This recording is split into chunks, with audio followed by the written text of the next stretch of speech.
कि अगर आप भी रोज़ बासी पानी पीते हैं तो ये गलती कभी ना करिए। ये गलती मैंने की, जो आज मेरे दांतों में कुछ ऐसा हो गया था पर अब सही हो चुका है, तो आपको ऐसा नहीं करना है। बासी मुंह पानी पीने के बाद आप ब्रश तुरंत ज़रूर करें, नहीं तो आपके दांत में जंग लग जाएगा, आपके दांत खराब हो जाएंगे।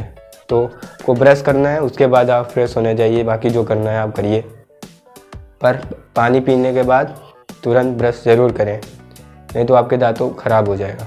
अगर आपको पता नहीं, अगर आपके दांत खराब हो चुके हैं, पीले हैं, तो आप इस वीडियो को देखें जो आई बटन पे है। मैंने इसमें बताया आप पीले दांतों को एकदम सही से कैसे कर सकते हैं, और जंग लग गया है दांतों में तो वो भी आप आसानी से सही कर सकते हैं। इस वीडियो में मैंने पूरा बताया।